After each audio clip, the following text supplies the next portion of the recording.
This episode of Game On brought to you by Ford, featuring voice-activated Sync App Link. Now you can control select smartphone apps with your voice, helping keep your hands on the wheel and your eyes on the road. Learn more about the technologies Ford is bringing to its vehicles at ford.com/technology.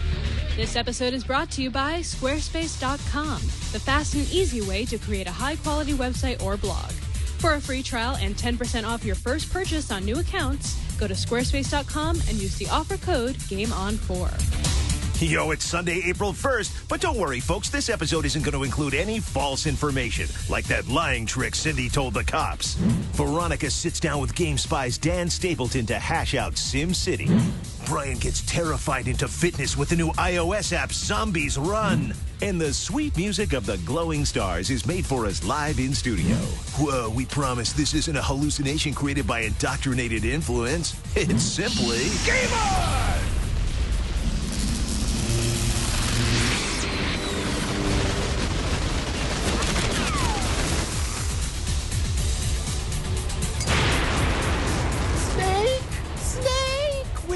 Game On. I'm Brian Brushwood. And I'm Veronica Belmont. All right, quick question.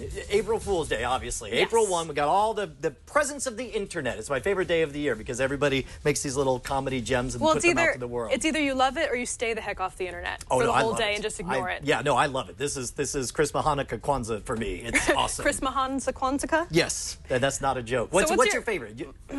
My favorite, I think this year, there were some pretty good ones, and we're going to show off a few of my favorites at the end of the show. But the one that I think was really the most creative was the 8-bit Google Maps. Oh my God, I was going to say the same thing. And you could do the questing, and I played with it a little bit. In fact, I couldn't figure out how to turn it off. And it was kind of inconvenient because I was trying to map someplace. That was works. That was like a twofer because obviously the video was awesome, and it was obviously very Japanese-centric because they were focusing on the Famicom, and in fact they had the gag about like blowing on the controller in order to fix the bugs in there. Here we go, right here. And dial-up technology and everything. I thought that was great. And then the second part was the fact that it actually works. You can enable 8-bit mode, and they actually have, if you go to Washington, D.C., you can see the White House on there. And you can go to Street View, and the Street View is 8-bitified as well. Yeah, they take the actual, all of this is, I guess, algorithmic. It was freaking awesome. Yeah, so there were some really great videos, too, that we'll show, like I said, at the end. So that was probably my favorite as well, but the ballsiest, the most brazen one, do you realize on the front page of the Steam store, if you go to steampowered.com, yes, it just has the Half-Life 3 logo. It says, now available, the end of the series for $59, and you click on it and you get Troll Face Game Newell. I think the worst thing is that since it is a Sunday, since April Fool's fell on a Sunday this year, I think people were less prepared. Really? Like, I felt less prepared. I felt like I wasn't expecting April Fool's as much, or maybe people would kind of forget. You're not at work. You're not maybe not online as much as you normally are. As plugged in. And so I saw a couple of things, and I was like, wait a second. No, this is definitely not a real thing. I love. I get tricked. I'm very April gullible. Fool's Day. What can you do? That's all right. Well, hey, in case you didn't know, we record live every Sunday night at 9 p.m. Eastern at live.twit.tv, and be sure to tweet reactions to us live at TwitGameOn on the Twitters. If you don't send us hilarious japes, then our producer OMG Chad sits lonely in the corner of the studio, tearing apart soda cans in frustration. He's a very angry boy. Please make his life easier, won't you? Hit us up at TwitGameOn. And remember, immediately after Game On ends, our LAN party Shut Up and Play begins. That's where the cast and crew of Game On plays against anyone who wants to join in. Tonight, it's Counter-Strike Source. Love that game. But since you are too busy uploading Living Doll makeup tutorials, here's a whole week's worth of news and the system update.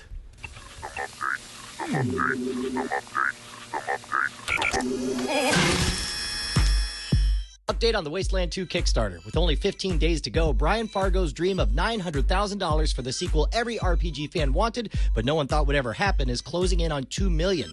However, that's still short of how awesome the project could potentially be. This week, Fargo announced that should they reach a tally of $2.1 million, the project will add Obsidian's Chris Avallone to the team to help make W2 a reality. Avallone boasts titles like Planetscape, Fallout 2, and Fallout New Vegas on his resume.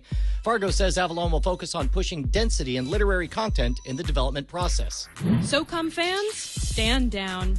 Sony has confirmed that Zipper Interactive has been shut down. The creators of titles like SOCOM and MAG fell victim to the dreaded, quote, normal cycle of realignment, unquote, for Sony Computer Entertainment Worldwide Studios. The last title for Zipper will be Unit 13 for PS Vita, which will still be supported, including the daily challenges. This news comes on the heels of a massive restructuring at Sony, which announced forthcoming cuts to games and jobs after a horrifying financial report predicting a profit loss of over $450 million. Hey, remember when Double Fine's Kickstarter happened and people were like, I don't want to put on utopian glasses and pretend that this is the end of a traditional model. I don't want to pretend. I don't want to put on utopian glasses and pretend like this is the end of a traditional model. Well, we have our first evidence that Kickstarter might also be a viable method to fund games not created by Tim Schafer and Brian Fargo. Video game funding of all stripes has exploded since the Double Fine experiment. Here are the numbers. Since the Double Fine debut, nearly $3 million has been raised for games even after you remove the Double Fine funds. In comparison, Kickstarter had only raised $1.7 million for all video game projects since the site went online. There have since been 9 projects that have broken the $100,000 mark, previously only 1. Have you sold an Xbox that you used on Xbox Live? Well, your credit card number could be available to some grubby-fingered ne'er-do-well. Really? Ne'er-do-well again? Researchers from Drexel University claim they were able to pull a card number off a refurbished Xbox unit after installing some simple hacking software. Microsoft has responded by saying the Xbox is not designed to store that information locally, and that all hard drives are wiped when refurbished. Also, they take these things very seriously. They then scowled and folded their arms to show how seriously they take these things. Not really, but probably. And finally, yet another twist in the ever-expanding Hall of Mirrors that is Mass Effect 3. After a blizzard of fan rage about an ending widely regarded as unsatisfying, many fans have cobbled together evidence that may reveal the final acts of Commander Shepard as one of the most brilliant, thematic, and unnecessarily obtuse twists in video game history. A video entitled Shepard's Indoctrination edits together a staggering amount of evidence, which leads to a possible clarity to the final moments of ME3. The question now is, with BioWare admitting information on, quote, content initiatives is coming this month, how would fans react to a DLC that better explains the last temptation of Shep, specifically one with a price tag on it?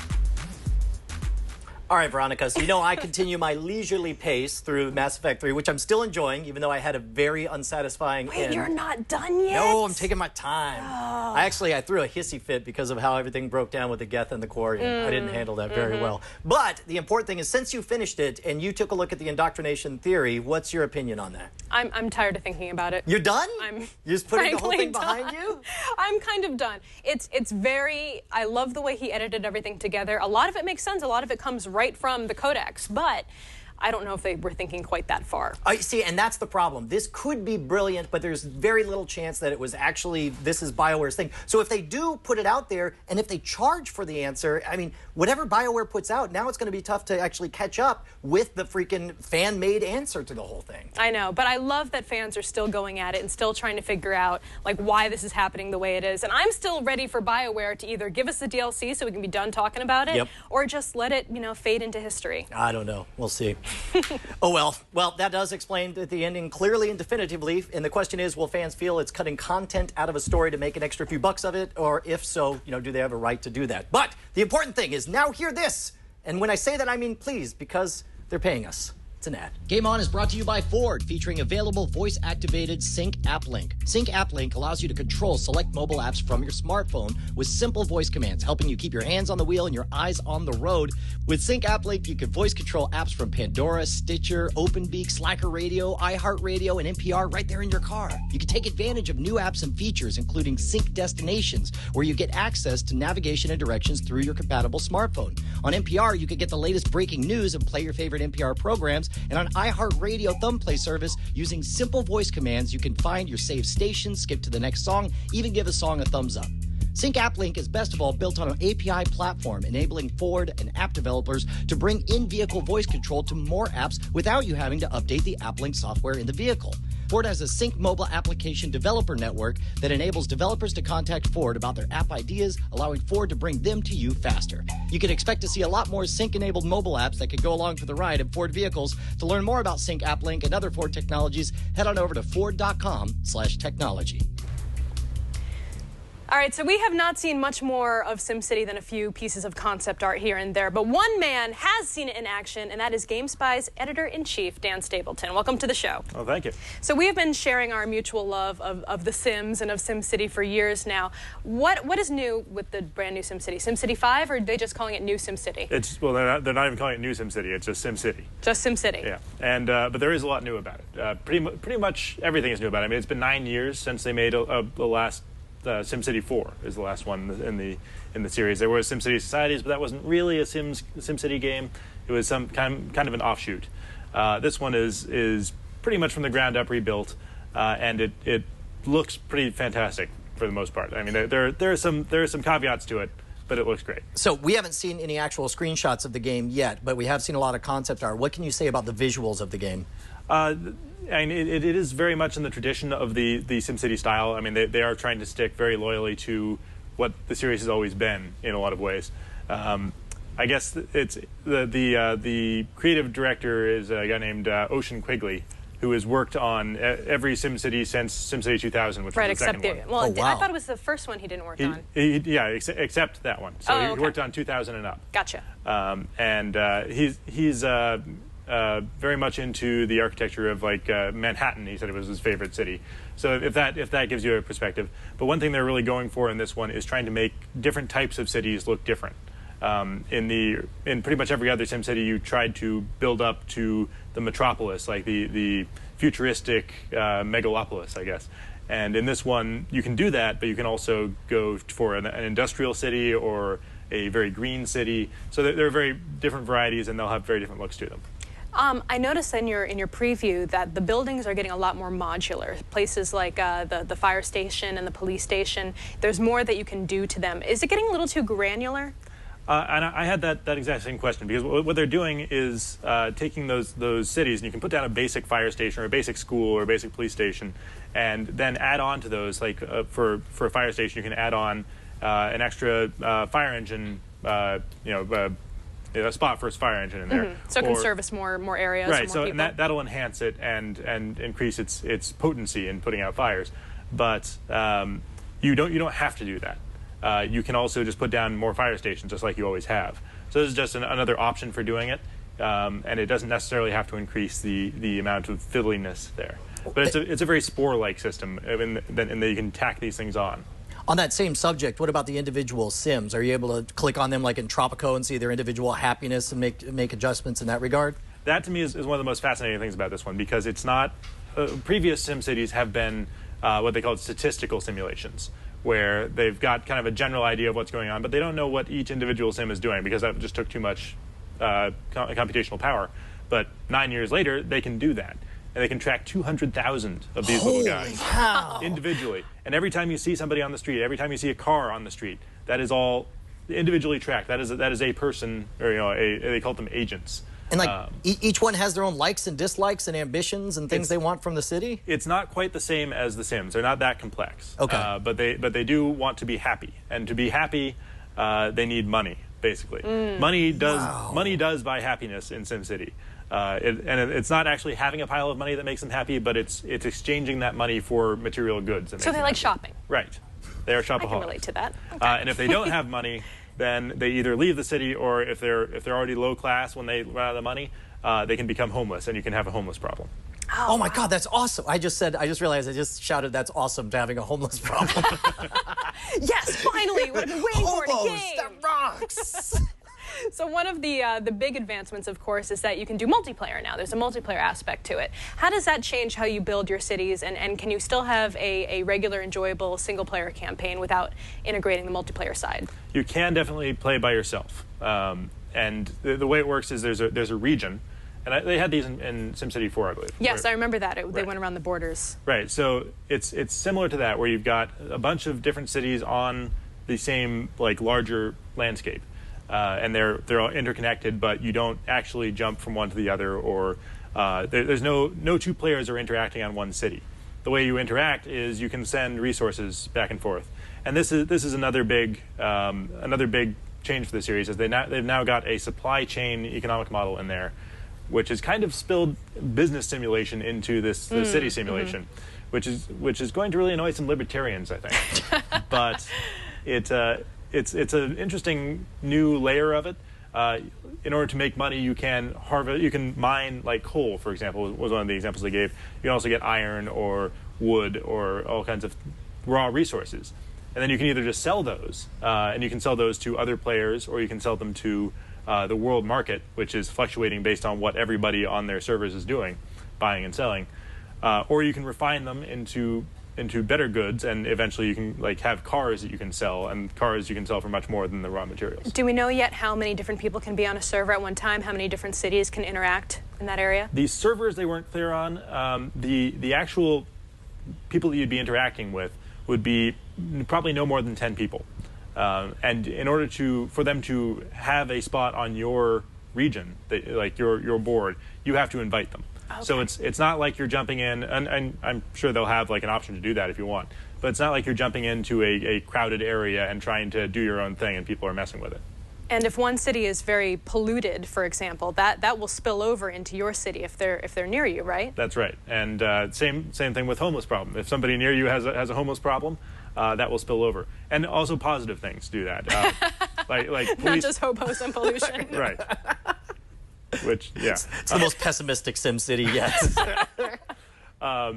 But yeah, if you've got a lot of police and fire protection, that will spill over as well. Oh, good. One thing that was kind of interesting on that was that if there's a river flowing through multiple lots, multiple city spaces, if there's somebody at the top of that river polluting it, the river will be polluted for everybody else.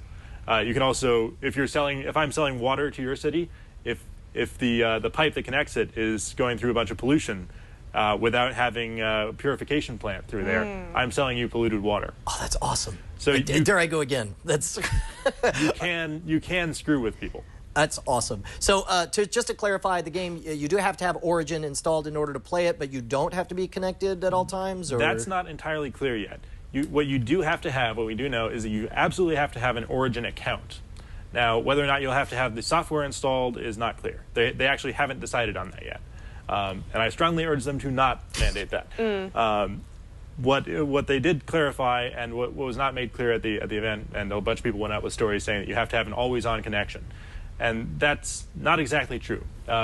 When people think always-on connection, they think what Ubisoft was doing with PC games right. A couple of years ago, where if you had a game going and your internet connection dropped, even if it was a single-player game, you would get kicked out of that game. So that's not what this is. This is similar to Steam, where you have to be connected to start up the game. But if your connection drops, you're fine. But it's not going to be a turn-by-turn kind of game. It's asynchronous multiplayer. Cool. So if somebody leaves, like if we start a game, and because these games can last, dozens of hours, they'll go as long as you want. There's no real end point because it's just a simulation. But if I start playing with you and then you go off and decide to do something else for several weeks, as I do. As you step away from the monitor. That is your prerogative. You're a busy lady. So if that happens, your city continues to exist, and it continues to exist as it was. It just doesn't develop, is my understanding. They're a little bit wishy-washy on exactly what will happen. They said they will try to handle it gracefully. So if you log on and I've been polluting everything, all of a sudden you won't be hit by a big cloud of pollution. It'll be a more gradual thing. Gotcha. So how friendly is this going to be for modding, for example? They say it won't be at launch. They won't have a whole lot of stuff exposed at launch, but they do say they have laid down the groundwork for modding. They've made it so that there are a bunch of variables. It's a very complex simulation, but they're all variables that you can alter. So once they've got it launched and gotten it off and running, and probably done some expansion content, they say they will try and expose it to modding. But they haven't made any specific promises, but they do seem very enthusiastic about the idea, to the point where Ocean Quigley was saying that they recognize that people are still playing SimCity 4 to this day because of the modding community, because they basically rebuilt it from the ground up. And they do recognize how important modding is, and I quote, "We're not idiots." All right, we got a few viewer questions from the Reddit. From Villerno, he asks, Has anything been streamlined in comparison to 4? Do we still have to worry about routing power and water just the right way to make things work? They haven't been specific on how that works exactly yet, but there are definitely still power lines. I think it's similar to SimCity 4, where things that are adjacent, you probably don't have to manage those, but dragging a power line from one kind of suburb to another, you still have to do that if you want the power to be networked. And before the show, we were gossiping a little bit, and you'd mentioned that there's no grid. Everything is just lay it out wherever you feel like. That's right. It's no longer on a big thing like a piece of graph paper. You can draw your roads wherever you want them to go. They can be curvy. Great. And then it's no longer set up so that you have to lay down your zones and then try and get roads near them. Now you put the roads down and build zones around them, so you don't have those kind of orphaned zoning areas where you couldn't get a road close enough so nobody will build there. Gotcha. The next one comes from Neshcom. He wants to know, SimCity Societies made SimCity very approachable to a wide audience, but it lost a lot of its niche appeal. Where does SimCity 5 sit in relation to SimCity Societies? Was it approachable, simplified, intuitive? It doesn't look simplified, but it does look intuitive. It looks like they've put a lot of work into the UI, which is still in progress. But it looks like it's easier to use than SimCity 4, but not dumbed down. If anything, there's more to worry about in there. I mean, the one thing I was kind of disappointed about is like the big thing that's changed in the past 10 years is that broadband internet has become like an essential utility, but they don't seem to have that represented in there. Weird. Yeah, if I were a sim, that would really affect my happiness if I didn't have broadband. Dude, I can relate. Pit 5000 says, running a city in real life involves lots of politics. Will the game take into consideration political ideologies in economics and socioeconomics? If so, will individual sims have their own political leanings that increase or decrease the effectiveness of city policies and programs? The individual sims do not have political leanings, as far as I know. They made a point of saying these guys are not as complex as somebody out of The Sims 3, for example. And even they don't have political leanings.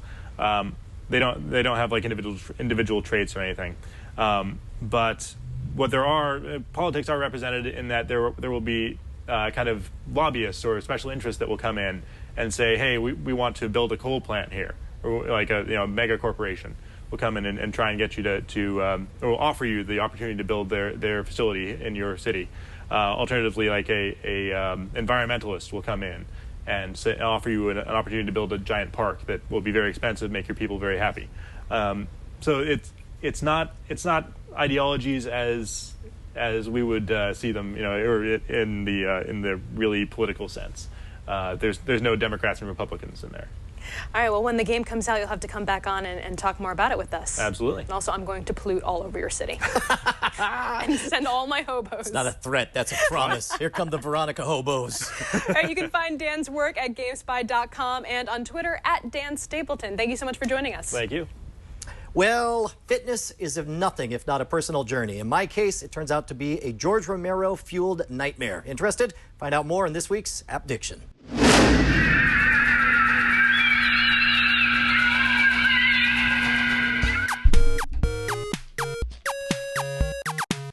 Hey, Brian Brushwood.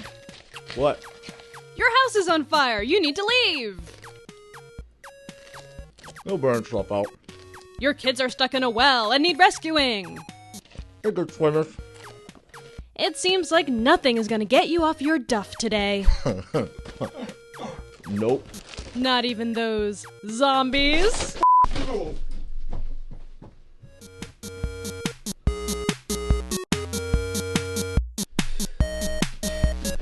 The hell was that?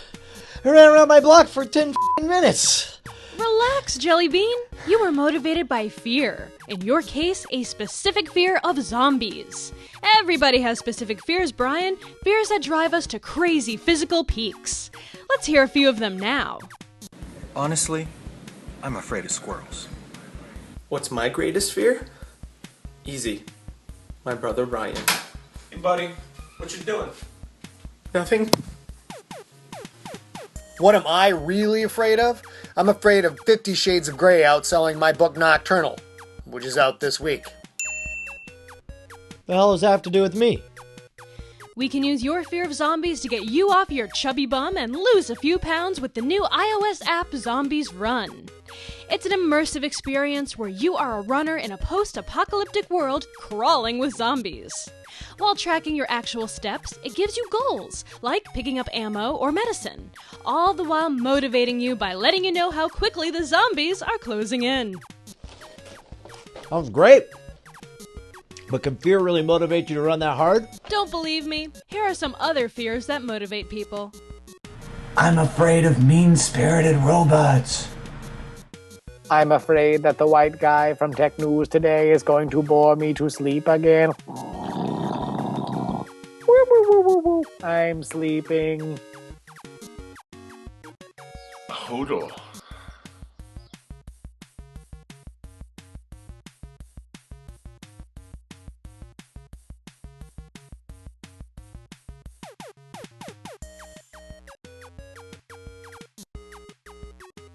Wow, that's amazing. I guess fear is a motivating factor. I'm going to download Zombies Run right away. That's if the zombies don't get you first.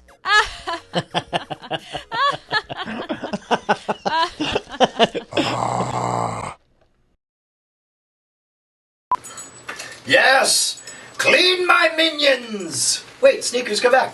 Come here, buddy. Look, there's all this over here. Nom, nom, nom, nom, nom, nom. All right, so I should point out that I seriously, sincerely, personally am in love with this game. I've been using it for 2 weeks now. Today, I just ran my longest time since I've run, like in 6-7 years. I ran 7.5 miles today. I've lost 5 pounds since I got the app. I'm not going to say it's all the app. I mean, this is all part of me trying to get my lazy ass in shape. I know.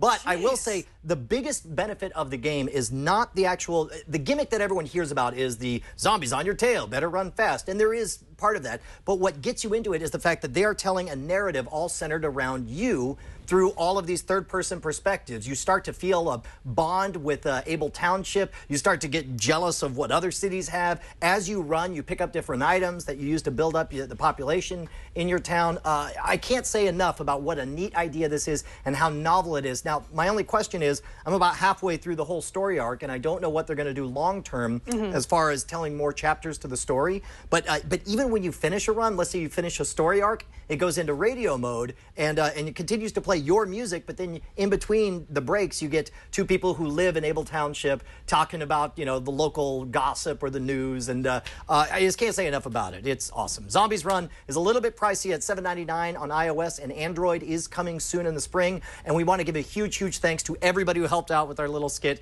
including Logan Decker from PC Gamer, Ryan and Josh Connolly from Film Riot, Scott Sigler, whose new book Nocturnal comes out this week, and of course, Hodor himself, Christian Nairn? Nairn, who you can follow at Christian Nairn. Yes, I'm so excited for Game of Thrones. Yes. So excited. Oh, is that on tonight? Oh, is there something on tonight? That. I didn't know about realize. that. Well, hey guys, don't night soil yourself just yet. I can't believe I just spoke those words. There's a bit more to come here on Game On. We're going to chiptune our faces off with a live performance from the Glowing Stars. Then we count down the video game franchises with the best music ever in this week's Leet Sheet. You know that new product or service you've been looking for? Well, listen to this. This episode is brought to you by Squarespace.com, the fast and easy way to create a high-quality website or blog. Squarespace.com has an easy-to-use UI for creating and managing a website or blog. Plus, it's optimized for both beginners and CSS experts. They recently created a developer-friendly CSS editor that allows you to pop out the entire window in full screen, colorize code, undo, find, and replace. There are hundreds of design templates to choose from, and you can customize any of the designs to fit your needs. They recently added 13 new template redesigns with 85 new style options and 2 brand new templates. There's tons of online resources and a special support team to give you personal help 24 hours a day, 7 days a week. Squarespace even offers free live webinar classes to help you get the most out of your Squarespace site or blog. For a free trial, go to squarespace.com. Sign up for a free account, and if you decide to purchase, use offer code GAMEON4 and get 10% off your first purchase on new accounts. That's squarespace.com, and the offer code is GAMEON4. All right, our first ever live act has created a unique chiptune sound all their own. Please welcome the Glowing Stars!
I'm in the band now. Oh, hey, what's up? Oh, hey, what's up, guys?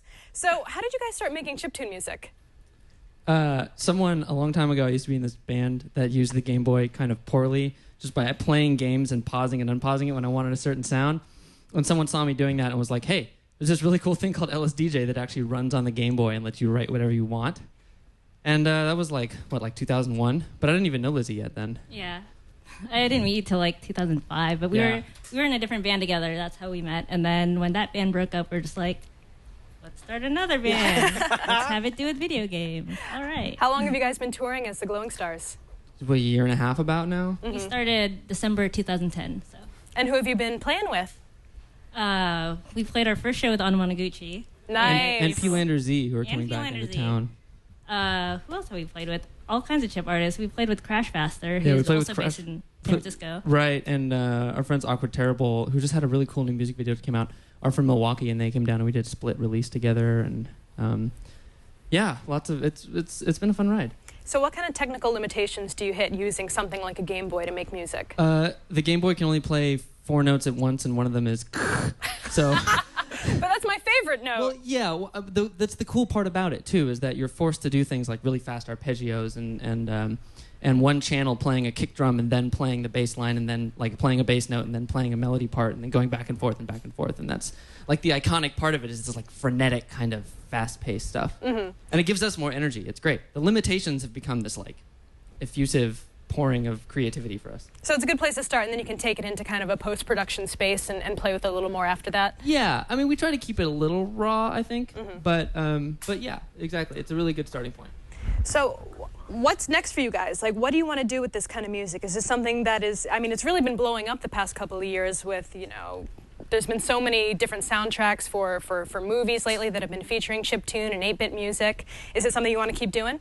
Yeah, definitely. Well, it's kind of hard because we're both really busy. Yeah. But we have gotten, you know, people offering to work with us and have our music be a soundtrack or like...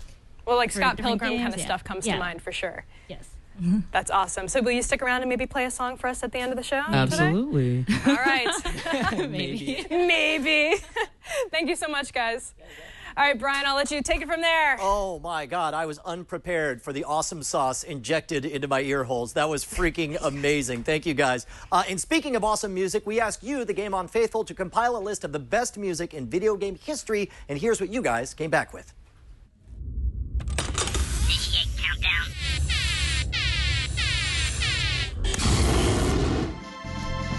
All right, guys, let's talk about the best franchise music. Number 5, the Chrono series. We're going old school here, but it's a non-linear narrative story where our heroes weave through prehistoric misadventures and epic quests in a post-apocalyptic hellscape, which means you know you have to bring the goods when it comes to a soaring score. And Chrono Trigger brought the goods. The marching thump of the main theme drives home this purpose and precision to the main goal. And seriously, take 5 seconds and listen to the Undersea Palace theme and tell me your hairs don't raise just a little off your arm. Number 4, Nier. All right, this soundtrack is amazing for a couple of reasons. Number 1, it's completely atmospheric in a range that skews all the way from holistic organic massage parlor on one end to holistic organic massage parlor that probably is haunted and also a hostel, like from the movie Hostel. Secondly, for the futuristic game, composer Kiichi Okabe requested that vocalist Emmy Evans write lyrics in Gaelic and French using invented words that she believed would be used in 1,000 years' time. But armchair linguistic babble never sounded as awesome as this. Number 3, Persona. There are a lot of really great soundtracks to games with down-tempo scores, but there are far less of those scores that aren't just Enya knockoffs better suited for a colonic clinic. Persona is the rare exception. There's a relaxing hue to the majority of the themes, peppered with appropriate vocals that add tension when appropriate, but never really clutter the gameplay. That's not to say it never raises your pulse. Battle scores crackle with a melodic bop, making the clashes all the more cinematic without trying to epic everything to death. Number 2, The Legend of Zelda. Come on, walk up to anyone under 40 and ask them to hum the Zelda song. Seriously, do it. You're going to be harmonizing your hums in the name of Hyrule in no time. Where to start? The iconic rumble of the main theme is a dog whistle for adventure.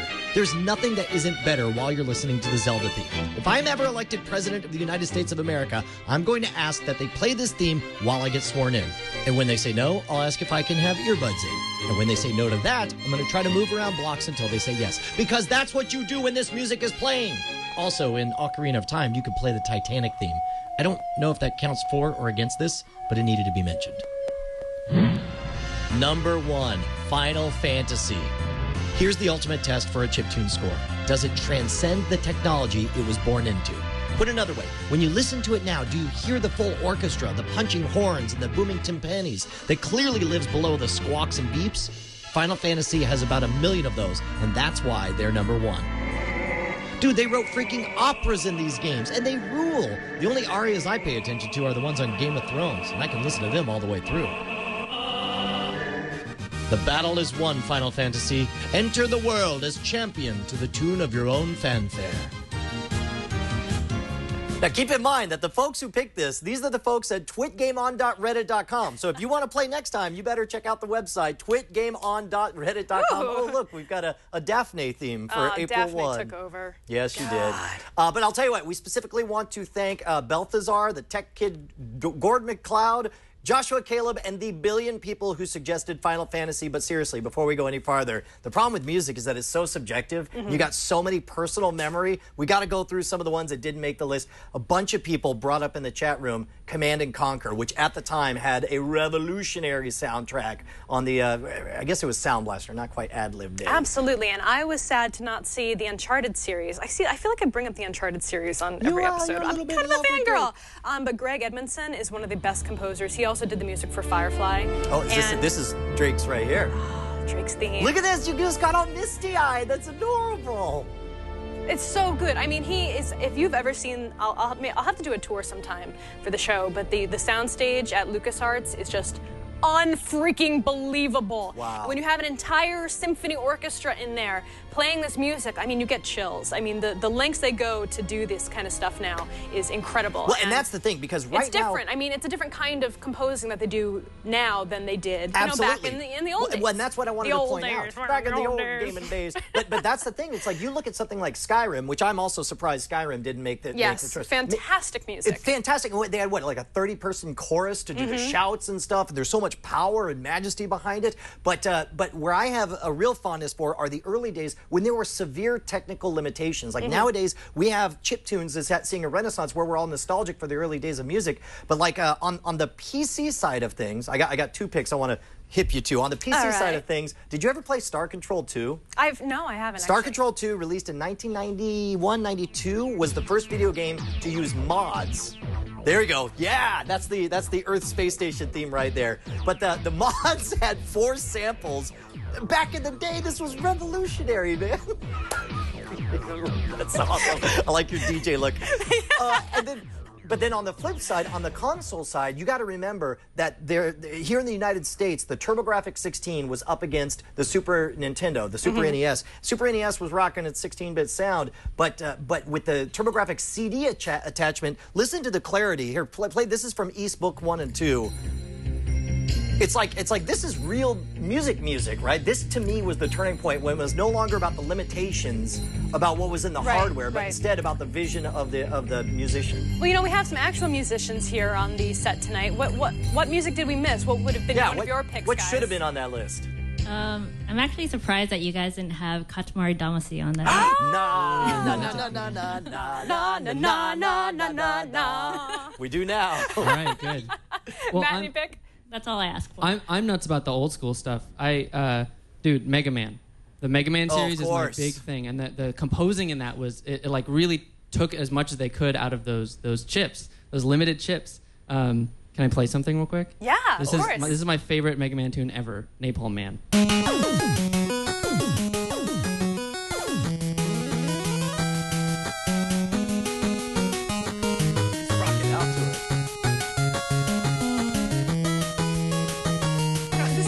I can do in a bench. That's right. You're sort of limited.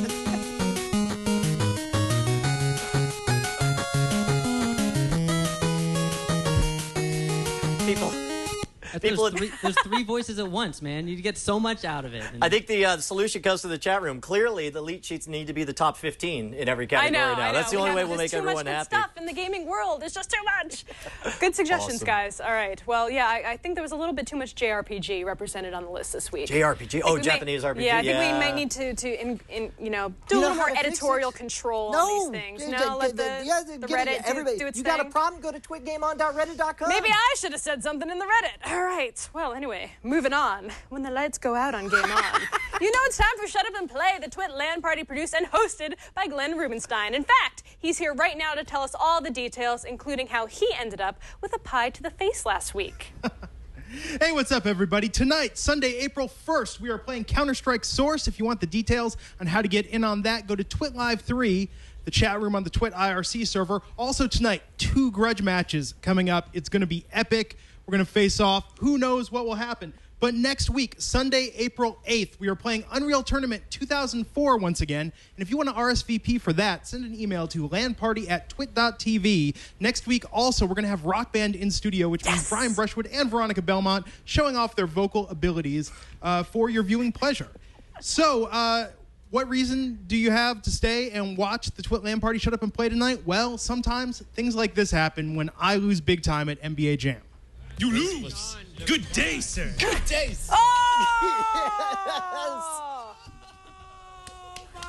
Oh, poor Bill. He didn't deserve that. Glenn's first concern was whether or not it was vegan whipped cream. he was totally unprepared as he was trying to. He was in the middle of asking, like, okay, best out of 5, best out of 7, maybe. It's in my mouth. It's in my mouth. It was not vegan, and it had expired a month ago. So that smell took forever to wash off. It was terrible. Absolutely terrible. Inquiring minds want to know, was it vegan?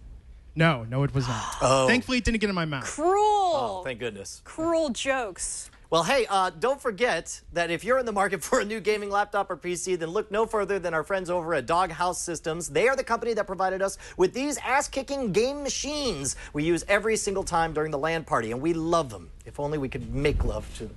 So if you're ready to level up, use the code GAMEON at checkout, and they will double your memory for free. Click on the banner ad on our Twit homepage to learn more about the Double Your Memory promotion. Well, from the demented smirk creasing the face of OMG Chad, I'm guessing we have enough tweets to talk about. Hello, Sir Chaddington. Yeah, hello. Oh, that's creasy. You couldn't make a crease in your face if you tried. I don't think I could. So we have some great tweets. Troll Dan says, make sure that you tell Brian that the Steam April Fool's joke is at store.steampower.com with 2 P's. Oh, so this it was a trick. We got tricked. We got tricked. We got double tricked. I got tricked. You got double tricked. I got double tricked. See, you would just push it on me. I'll accept all the blame on there. Whoever pulled it, it's epic win sauce. Congratulations to you, Stir Steam Powered. Well done. Well done. Anything else?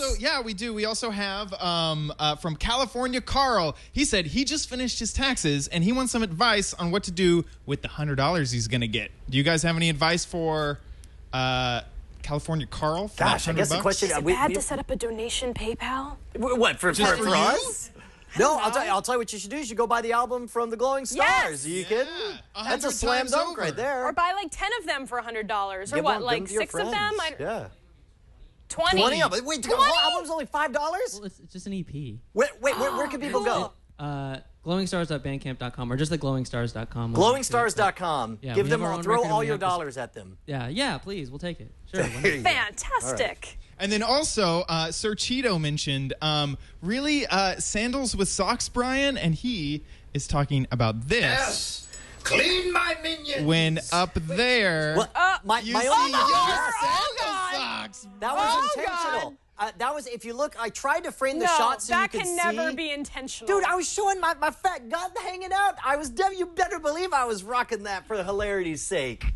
Oh, man. Okay. Or maybe it was just very comfortable. Actually, I got nailed on for wearing socks with moccasins with my slippers one time. You're not supposed to wear socks with moccasins. Extra warmth. You don't wear socks extra and mocks. Warmth. Socks and mocks. Socks and mocks. It's good enough for Tenacious D. It's good enough for me. Final thing. MK Alaski says, no Hitman on the score list. I'm not surprised. Don't be surprised if you see a bald guy with a suit and a barcode tattooed lurking around your studio. And with that, did you guys guys happen to see the Hitman trailer that just came out? It's Oh, no, only did about it just 2 days drop? old. It is, and it is awesome. So Can you give us can you throw us a little tidbit of it? Did you just really set up a clip and then don't even have it for us? Yeah, I don't. All right, well, we'll take a look at it in the after show. I learned a new word, sockasins. Sockasins, of course. Sockasins. So I'm going to rock the sockasins. I don't care. That Sure. makes it, yeah. Veronica Extra Belmont, warmth. she don't All right. care. All right, well, next Visceral. week, we have some very exciting stuff. We have a first look at a documentary on Japanese arcade culture. And again, thanks so much to, everyone who chipped into our Zombies Run segment, including Hodor himself, Christian Nairn. And we would like to remind you that Game of Thrones, the second season, airs tonight, Sunday, 9 p.m. 9 p.m. Or every other Sunday for the next couple of weeks. Yay, I'm so excited over on HBO. But first, we have one final performance of the evening by the Glowing Stars. Take it away, guys.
Shivering takes me, a quake with no control. My heart turns to cold. If I shoot cold, it's just a blood running down my back, down my back. If I shoot cold, it's just because of the heart I lack, heart I lack. There's no missing contagion. I sink through the floor. A piece of bread land, so I rip towards so much more. If I see cold, it's just the blood running down my back, down my back. If I see cold, it's just because of the heart I lack, heart I lack. Ow! Oh my gosh. Plus, there's a ton of awesome, funny stuff. I don't know if the song is done or not. Is the song over? I'm not sure. This is the most amazing thing we've ever had. On Game On. No. We broke the band. They froze. I knew it. There were robots. Oh!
Stars, FTW, wow. That was rad. You guys rock.